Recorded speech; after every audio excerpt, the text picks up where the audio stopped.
Ed, welcome to the Lead, Learn, Grow podcast. Great to have you. Yeah, thanks for having me, Robin. Looking forward to spending some time with you. Yeah, well, as I said in the introduction, you and I spent some time really not talking about this, not intending to talk about this, but in the course of our conversation, we started talking about some of your work and some of the things that you help clients with. And I thought it would I think there'd be a lot of folks that would be interested in this. And so, what I'd like to do is just let's start out. We're going to be talking about positive intelligence, which is a concept that you'll share more about. But before we do that, what led you to become a coach in this positive intelligence framework? Yeah, thanks, Robin. For years, I was a pastor and I was supporting individuals for 12, 14 years as a pastor. And as I transitioned out of that and got into coaching, my passion has always been supporting individuals, supporting organizations so that they can be a better version of themselves.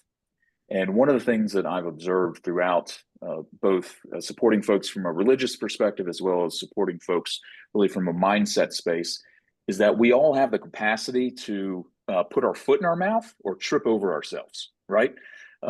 There's things we want to do, things we want to accomplish, things we want to achieve, whatever it is. However, the behaviors that we take to get to those things don't necessarily get us there, right? We trip ourselves up. In other words, we self-sabotage. And so when I came across this resource, this book, Positive Intelligence by Shirzad Chamine, it was 2020 when I was first exposed to it. And I had the opportunity as an executive coach to go through a program that they offered. And then I chose to continue on with the organization and get trained and certified to coach individuals, to facilitate organizations, and to go out and share positive intelligence with others. So, what was it about positive intelligence that really drew you in? Because there are a lot of coaching methodologies, there are a lot of assessments and frameworks that folks like you who do executive coaching can follow and do follow. What was it about this that drew you into it? Yeah. So I've always been interested in how to as opposed to should. And the reason that is, so years ago when I was a young pastor, I had a supervising pastor approach me. He said, Ed, we got all these preachers out there giving these should sermons. We don't need should sermons. We need how sermons. And that has stuck with me ever since then. And so I'm always interested, there's all sorts of great theories, concepts, so on and so forth. I'm always interested in what's the how to. How do we live this out? How do we put this into practice? Is it measurable? Is it something that I can actually do? That being said, there's multiple how to's out there, but this is the how to that I gravitated towards.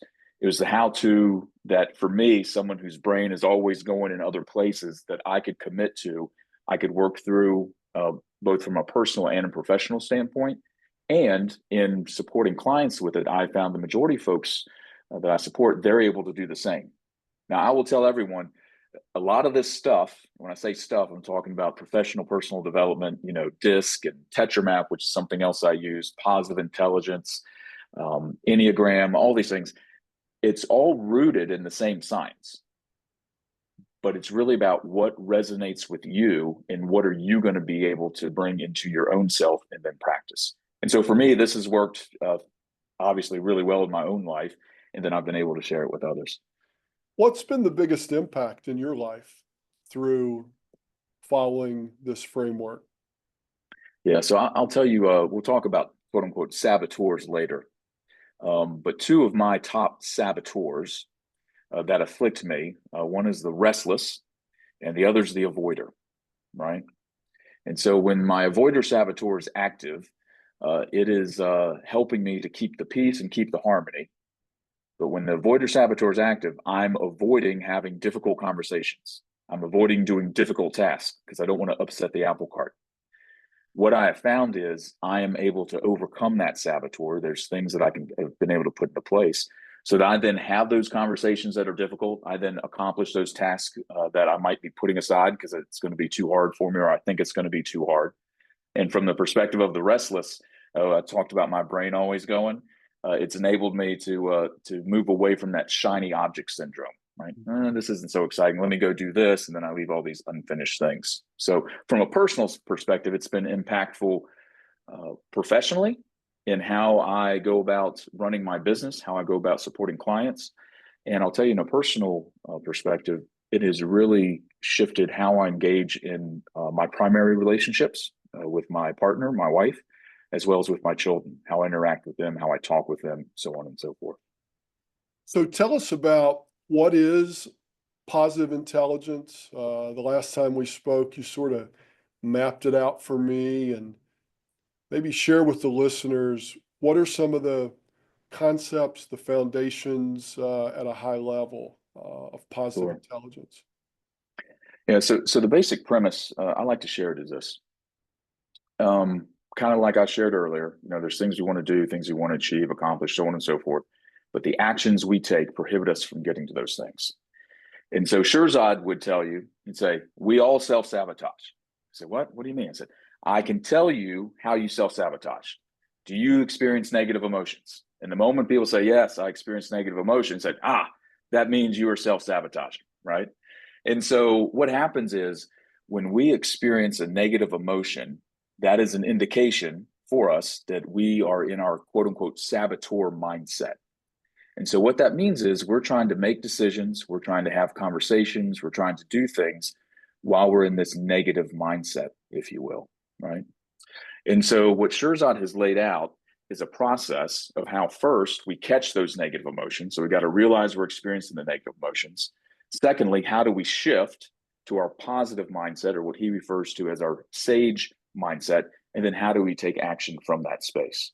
And so in his book, the first 8 chapters are all about kind of this overview, if you will, of how to put this into practice. And then at the end of the book, the last few chapters are all really some real life scenarios and of people that he has coached, if you will. And so you work with people to help strengthen their mental fitness. I'm curious, how does that how does that look different than like traditional self-improvement methods? Yeah. So I'll tell you how I want to approach that, if it's okay, Robin. I want to tell the story of the hand on the hot stove and talk Okay. about these negative emotions, so on and so forth, and then what that looks like when we transition. I think it's going to take us roundabout, but it's going to get to the answer that I think is going to support us, right? Okay. So when we have these conversations with folks about negative emotions, I hear frequently, in fact, I'll ask you, Robin, are negative emotions good for you? What do you think? I would say no. No. Okay, tell me more. Well, just the connotation of negative. Now, as I answer your question, I also think that there's probably some safety that's in negative emotions, and maybe negative emotions could be a signal of danger or awareness of something Yeah. that is Yeah. in my environment. So I Yeah. don't know. Well, Maybe we've maybe obviously I have talked. no idea. Yeah, yeah.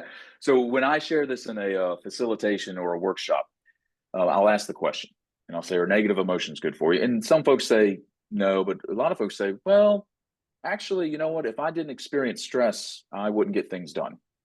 They say, well, if I didn't have negative emotions, I wouldn't have built the organization that I've built, or I wouldn't be able to lead the way that I lead, so on and so forth. And so the next question that I'll ask, and I'll say, all right, well, tell me this: is pain good for you? Right? And people kind of hem and haw a little bit about that, and then we share the story that Shirzad tells in his book.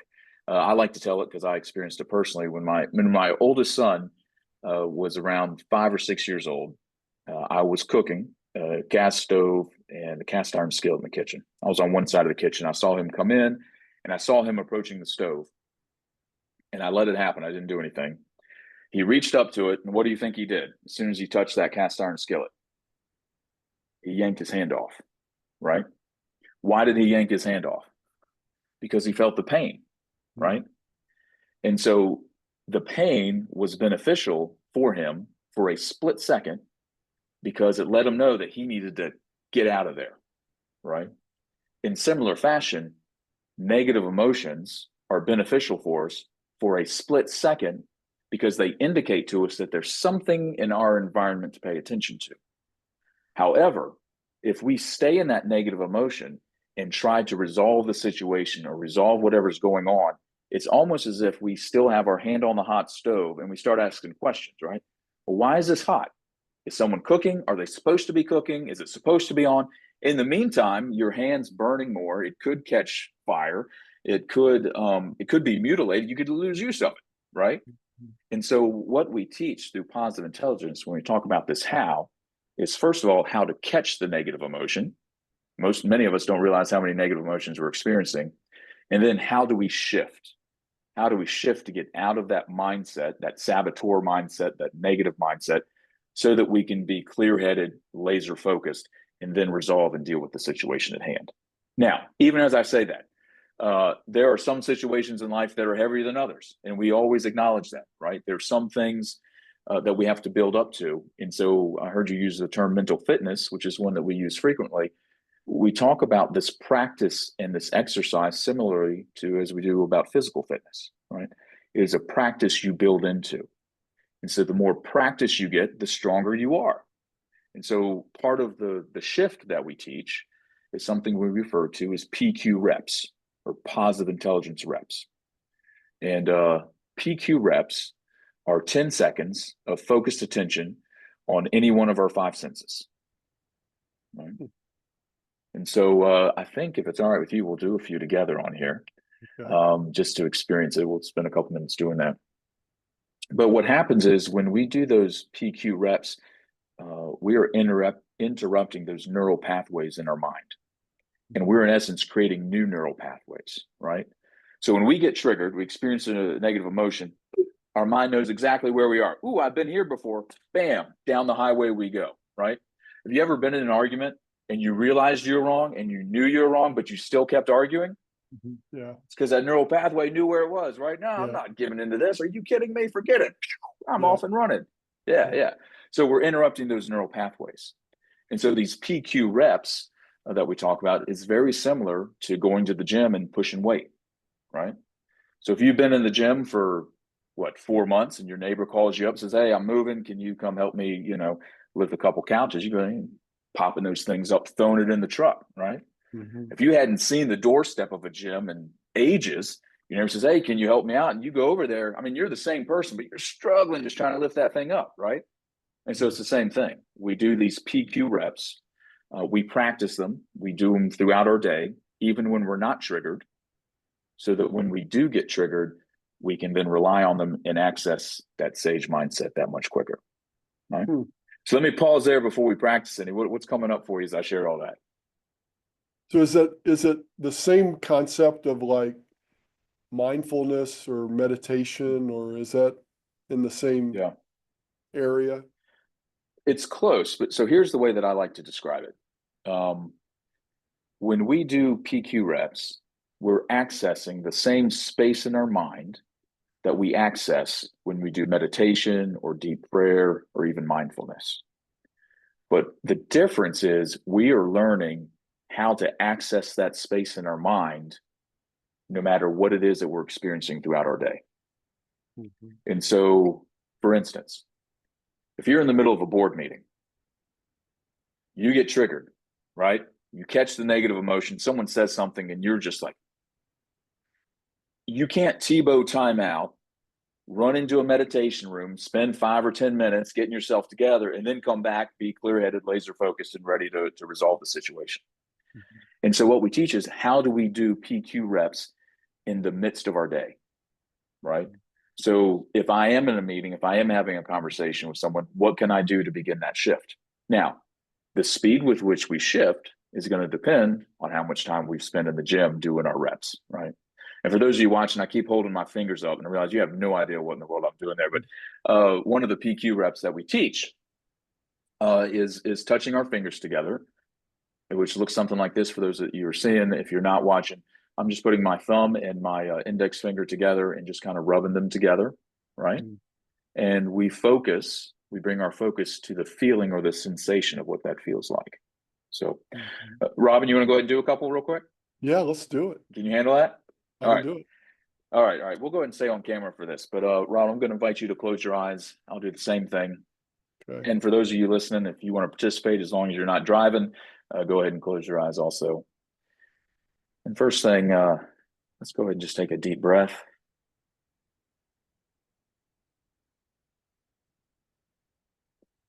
Go ahead and do a couple of deep breaths on your own.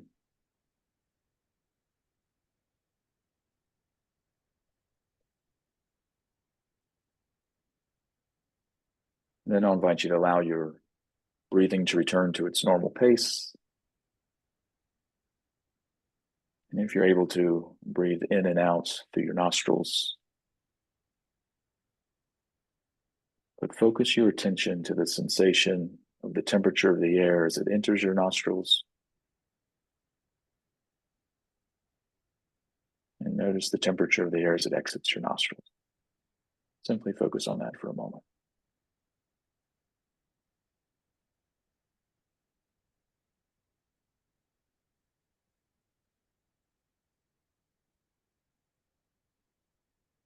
If your thoughts wander, just gently bring them back. Focus on the sensation of the air as it enters and as it exits your nostrils.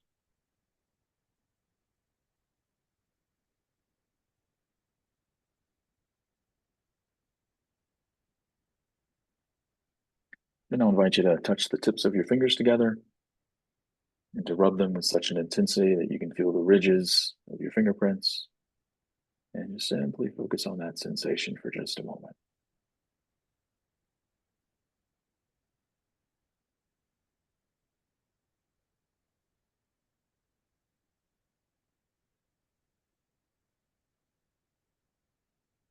Again, if your thoughts wander, just gently bring it back. Focus on the sensation of the ridges of your fingerprints.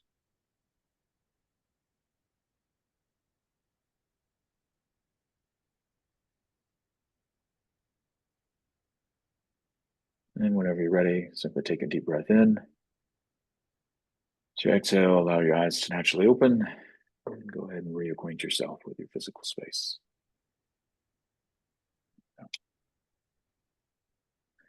So, Robin, what did you notice through that exercise?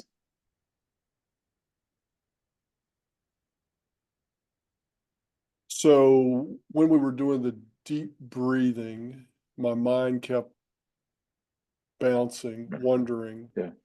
Uh-huh. And like every time you called us back, I had ran off. Yeah. But, and I'm just trying to process this real time. I didn't do that so much when I was rubbing my fingers together.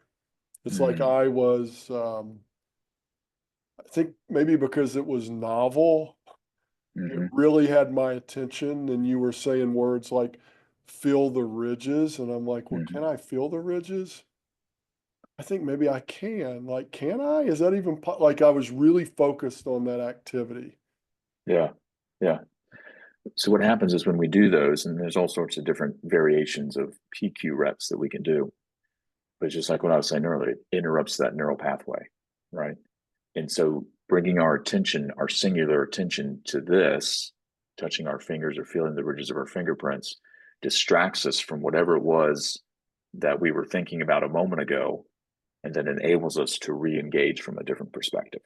And that is kind of what you were talking about earlier when you were, we get hijacked, we get triggered, Yeah, and then we have to catch ourselves and we have to shift. And so what you're saying is when we notice that we're hijacked, mm-hmm. we do one of these exercises Yeah, that recaptures us and allows us to shift to the mind yeah. space we need to be. Is that close?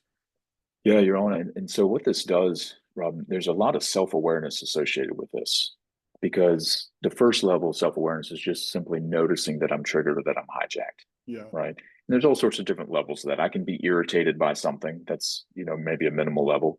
I can get triggered by, there's certain people in my life that I get triggered by more frequently than others, and I kind of know it, right? And so there's a self-awareness there that is developed through this practice, if you will. And the other piece that's really important about this, Robin, at least from my perspective, this gives us the option of choosing how we want to show up in a moment, Mm. right? So if I get triggered, if I'm practicing positive intelligence, if I've been learning about it and going through the experience, and I've learned how to catch my negative emotions and do PQ reps, whatever it is that works, and then shift to the positive mindset. When I catch those negative emotions, I now have a choice of how I want to show up. Mm. I might not always choose to shift, Mhm. right? Now, I know that the outcome of the conversation I have is going to be different if I choose to shift or not shift, but it is ultimately a choice. Whereas before, the reality is it's always been a choice, but I didn't know it was a choice, That's right? good. Yeah. That's good. What are some of the other, you talked about the senses. I'm curious, what are some of the other things? For PQ reps, Yeah. some other practices, you can really do anything you want to do that's going to bring your attention to one of your senses, right? When I am practicing them with clients or coachees or even within an organization, sometimes we'll use our ears, right? We'll try to find the furthest away sound we can hear. We'll come in and try to find the closest sound we can hear and simply focus on that. Sometimes I'll have folks that I'm coaching.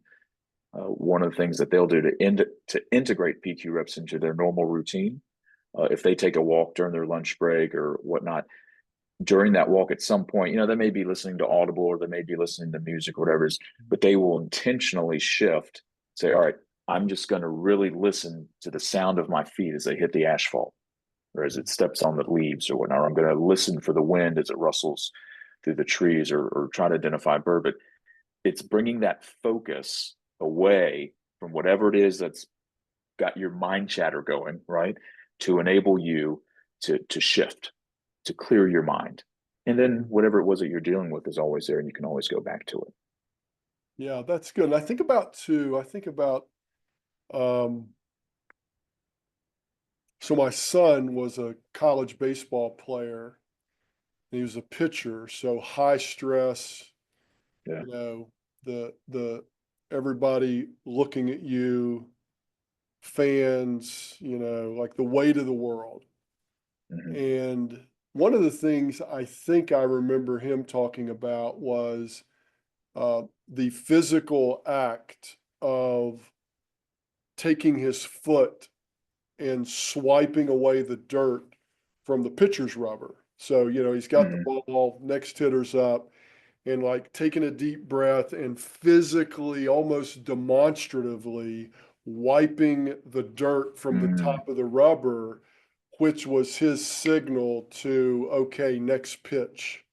Right. Yeah. Yeah. I love that. I'll tell you a funny story along those lines, right? So long before I was aware of any of this stuff, right? When I was in high school, I was a catcher. Yeah. And I remember a particular game, and our best pitcher was on the mound, and I was catching, and man, he couldn't get the ball over the plate to save his life. Like, I don't know what, something happened. He was all over the place, right? So call timeout, and I go out there. And I said to him, I said, hey, man. And he's like, look at, so I'm rubbing my nose. Like, what? I said, dude, you got like a booger, like just hanging, like everyone can see it. And oh, what? Blah, blah, blah, blah. I said, I'm just kidding, man. There's nothing there, right? Now, I didn't know what I was doing, but Robin, Yeah. what happened? Yeah. You were Clear getting mind, him out of boom. that I went behind cycle. the plate, bam, right down the middle, right? We're off to the Yeah, that's races, good. But it's that thing. It's that interruption of Yeah. our thoughts, focusing on some sort of physical sensation, and then allowing ourselves to access our sage or our sage mindset, if you will, which we can talk about at some point if we want Yeah. also. I want to talk about that, but one more thing. I mean, it strikes me that so what's the impact of people that are just, I mean, I wonder if it's even like a health impact. People that are just always triggered and on this emotional hijack Mm-hmm. status, like that's got to have like a huge impact on someone's, not just their career, but their relationships, their life. I mean, Yeah. how would you talk about that? People that don't have this awareness, like what's Mm-hmm. the damage of that? Yeah. Depending on which saboteur one is afflicted by, right? There are different types of impact on relationships, on your well-being, excuse me, or your performance. And I agree with what I think you're getting at. Like, it affects us from a health and a physical perspective also, right? And when we're hijacked, different folks are hijacked in different ways. Like, some folks when they're hijacked, you know it. Their face turns red, they're yelling, they're up in arms, right? There's others of us when we're hijacked, it's all in our mind, and it's deep and dark and gloomy, or frustration and anxiety or whatever it might be. But we've learned through science that our minds really can have a huge effect on our physical bodies and how we show up, right? And so there is a significant impact. And as we learn to mitigate these negative emotions, I mean, even just from a base level, right? Like, how many people want to live life in a negative mind space? Mhm. Right? I mean, is that something we enjoy? I mean, I know I don't, right? And maybe there is someone out there that's what they enjoy. I'm not sure, but from my perspective, if I have an opportunity to choose how I'm going to show up, I kind of like that as an option. So Yeah. So what I'd like for you to do is, I think it would be helpful to run through, and you don't have to go in depth, but like sure, run through some of the different saboteurs. saboteurs, yeah, And then I'm gonna I mean, look, I've already closed my eyes, taken deep breaths, rubbed my fingers, so we've already jumped the shark. all right, I'm gonna share with you what all right, my three biggest, highest scoring, okay, most intense, I guess, saboteurs sure, are, and yeah. then you can tell me if I've got a chance. Yeah. So let me do this. So Shirzad will teach in his book. There's a total of 10 saboteurs. Okay. Okay. There's one chief saboteur, which is the judge, and then there's these 9 accomplice saboteurs. Now, don't worry about all 10. Each one of us were only afflicted by 2 or 3 of these saboteurs. Okay. Okay. But let me do a quick overview of the judge, because the judge is the equal opportunity saboteur. What do I mean by that? I mean, we all experience the judge, right? And so the judge saboteur, we experience it in 3 different modes. Judge of self, which is anything negative that I might say or think about myself, anything negative that I might think or say about past decisions I've made, or even doubts about future decisions I might make, right? So the judge of self. Then we experience judge of others, which is pretty self-explanatory, right? It's negative thoughts that we might have about someone else. And I like to share with folks, sometimes those negative thoughts about others can seem pretty, minuscule, like it doesn't matter, right? Like, you see someone walking down the street, and I don't know if that was really a good wardrobe choice for them, right? Like that, who's that hurting? The reality is it's only hurting me. But the judge of others can really become detrimental, particularly in a workplace scenario. For instance, if you have a colleague that shows up late for a meeting 4 days in a row, a judge perspective would be, oh, so and so is lazy, right? That's a story you've made up about someone. Whereas opposed discernment in that space would be, so and so's been late 4 days in a row. And then you can choose if you want to have a conversation around it, right? But if you go run with that story, you're going to start treating that individual differently because you have decided they're lazy. Okay. So judge of self, judge of others. And then the one that got me, Robin, when I was first exposed to this, was judge of circumstance. And the judge of circumstance is most easily to identify with the thought, I'll be happy when. Hmm. And so, a kid in high school, I'll be happy when I get out of school, right? A kid goes to college or whatever they do next, and they say, I'll be happy when I get my first real job.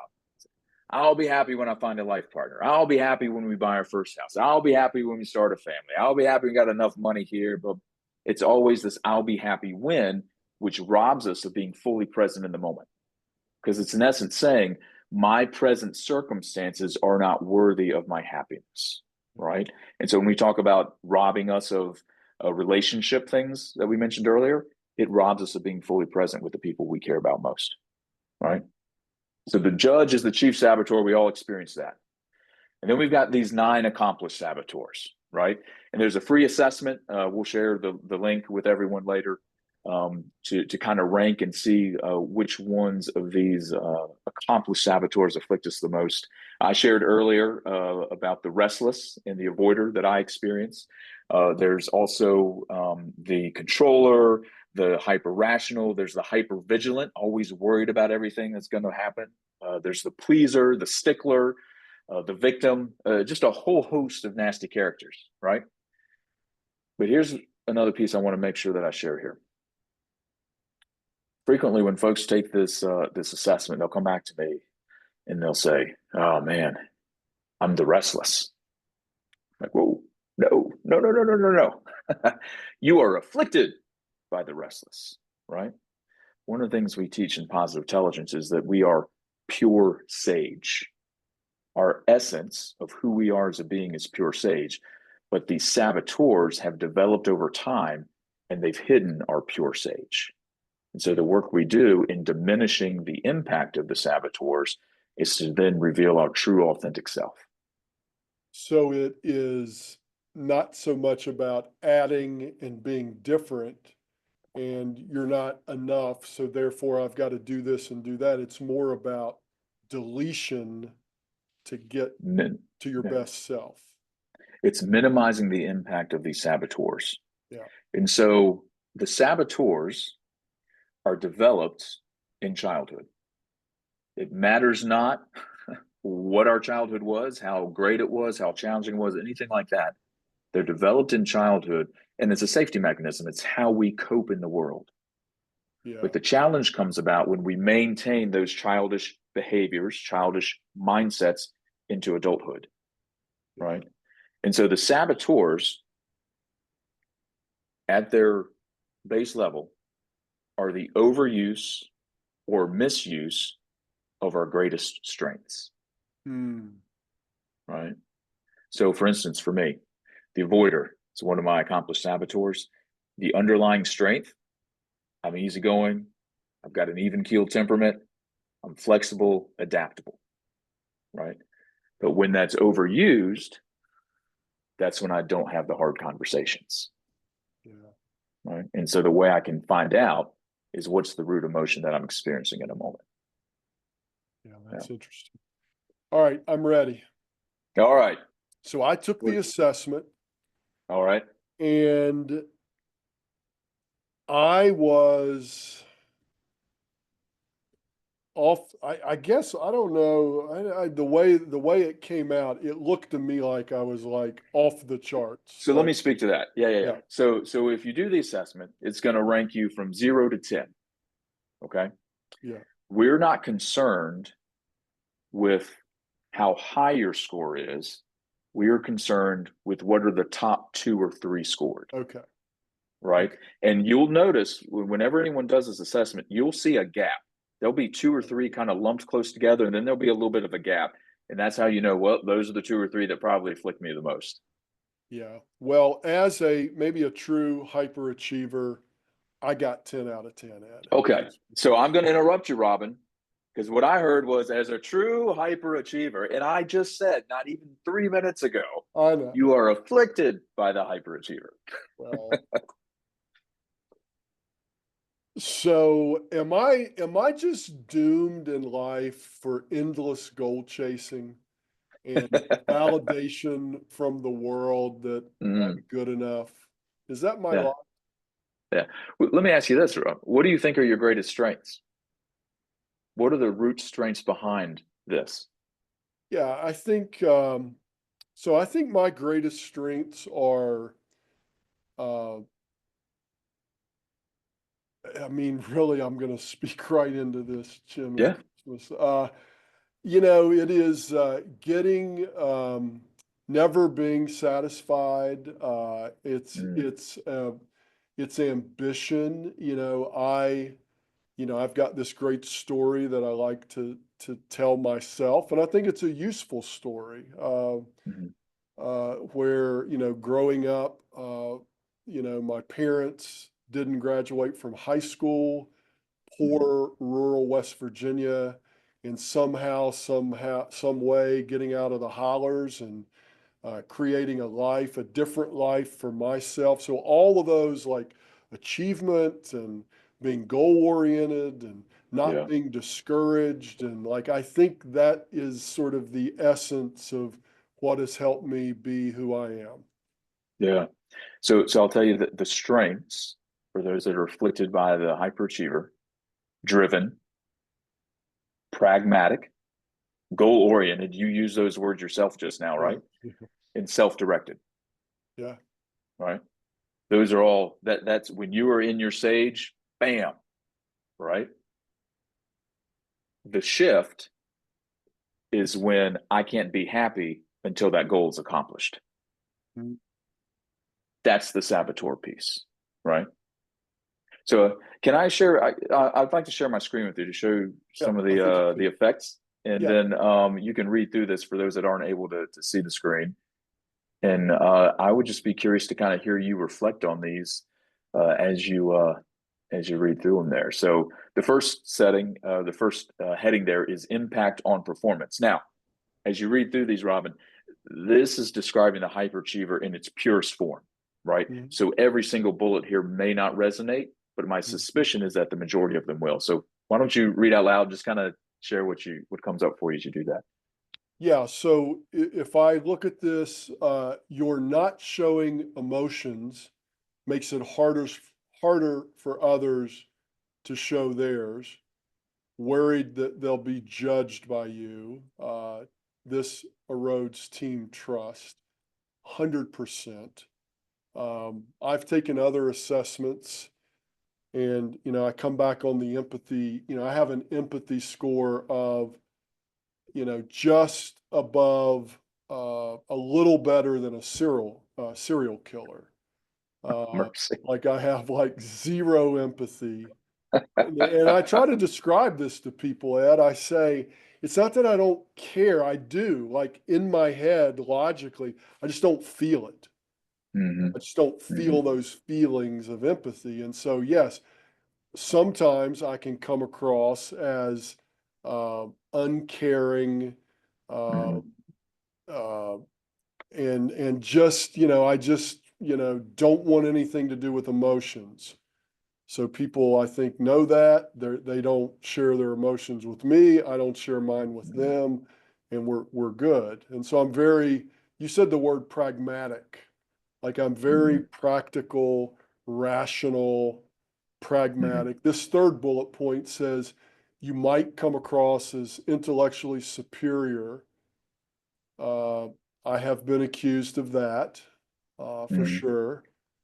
Um, yeah, uncomfortable with inspirational and motivational conversations to fire up a team.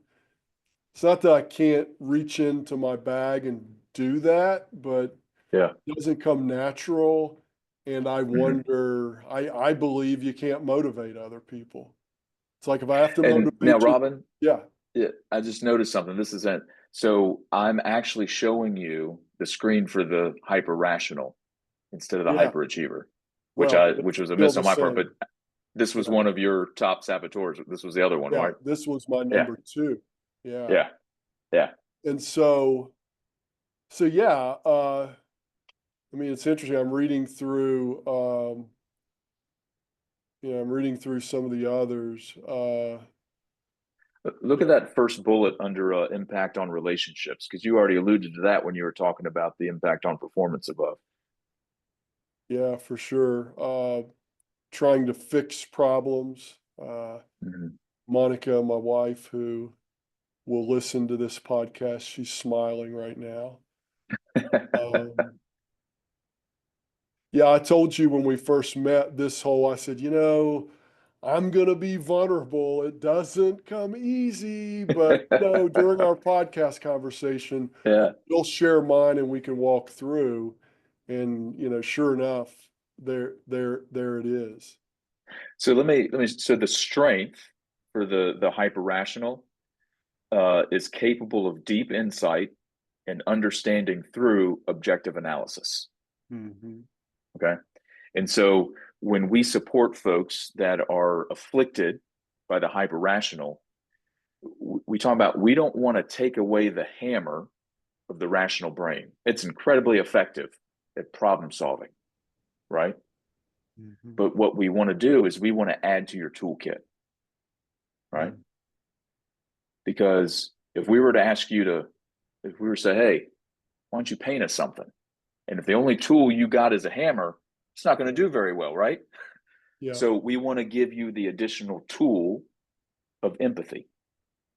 And what's intriguing for you even bringing up empathy, when we talk about the sage, there's 5 sage powers, which we haven't gotten into today. And we'll leave that for another time. But the first sage power is empathy.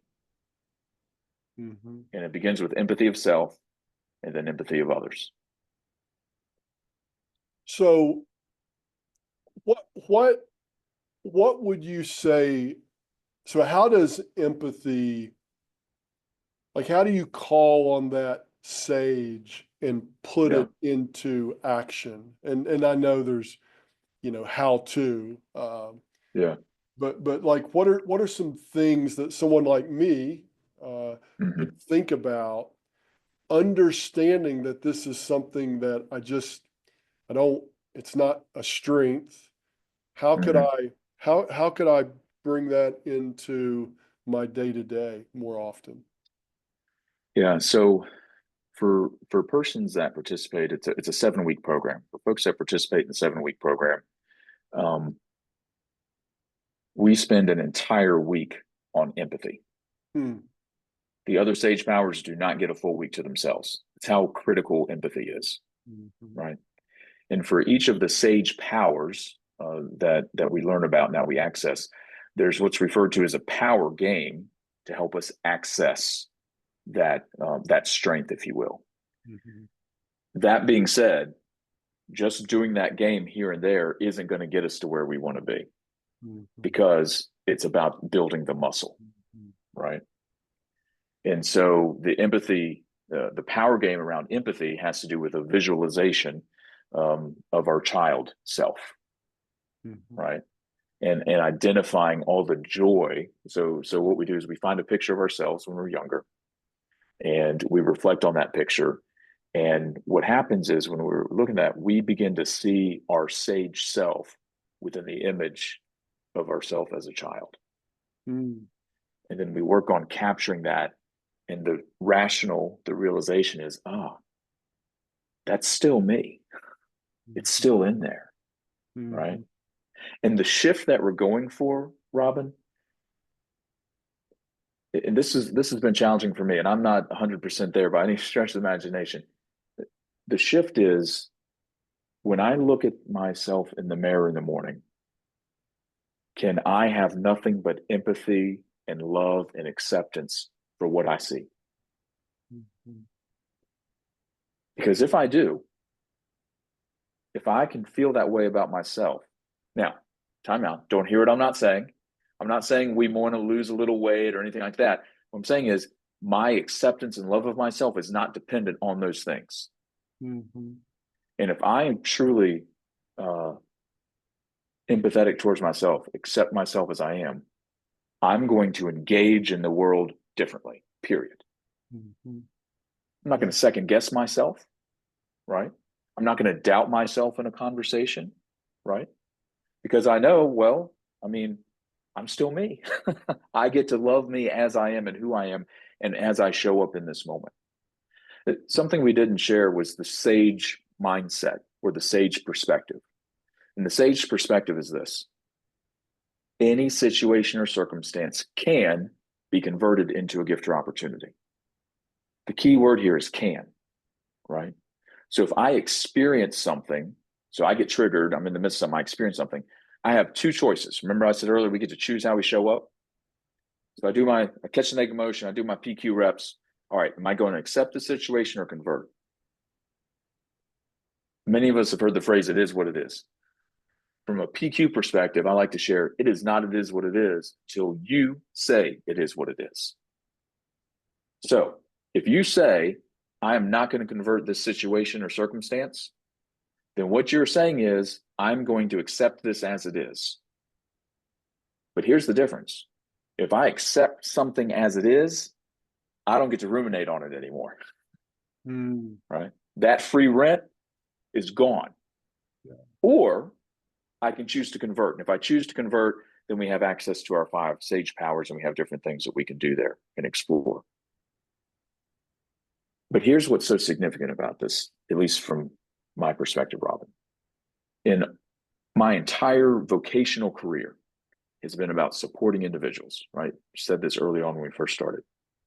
And there is not a person that I've met with, whether one-on-one or in a group, and as a pastor, clergy person, or as an executive coach, that is not able to look back on their life up until now and tell me a story about a difficult season or a challenge, something that was hard for them. And looking back, they can now tell me a gift or something that came out of that. They developed resilience. They learned something new. They got new relationships, whatever it is. Right? That's great to be able to look back on your life up until now.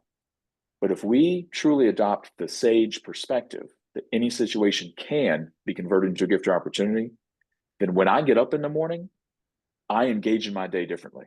Because I know no matter what happens, if I so choose, I can convert.